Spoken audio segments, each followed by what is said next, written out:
We imagine a future, and our imaginings horrify us.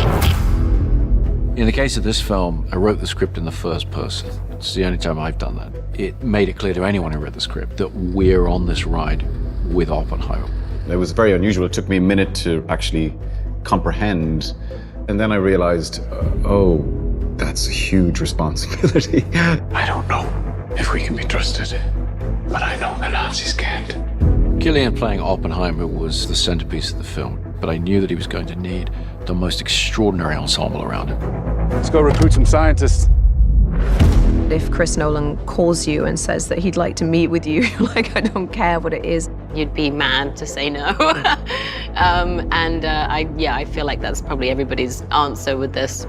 From the second I read the script, I knew that he had a very acute vision, and if he were able to render that vision, that this film would be a masterpiece. All America's industrial might and scientific innovation connected here. Keep everyone there until it's done.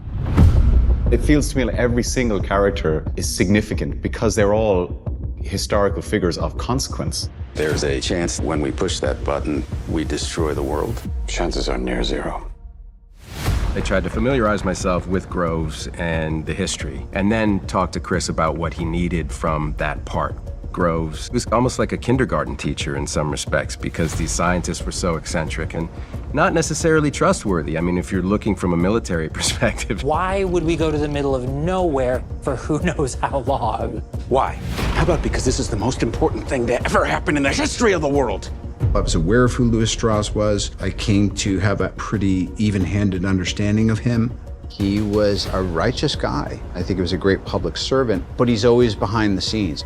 I've always appreciated the people who are backstage. Truman needs to know what's next. What's next?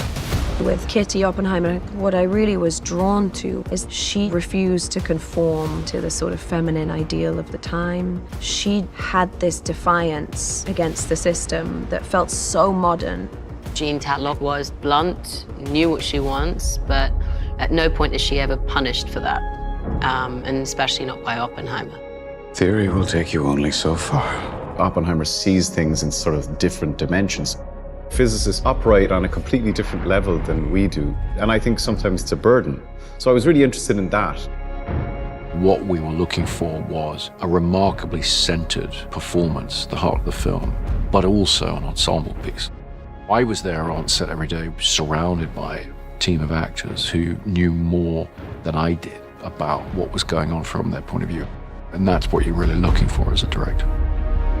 It's a profoundly moving and overwhelming experience watching it, because you feel so compelled to watch what's happening with these people and how they're drawn into the biggest of moral dilemmas and what they're wrestling with, all of the characters. With the sound design and the score and the emotionality of it, this is not a film, this is an experience. When I saw it in its finished form, I was kind of like, wow, yeah, that's what we were hoping this could be. The world will remember this day.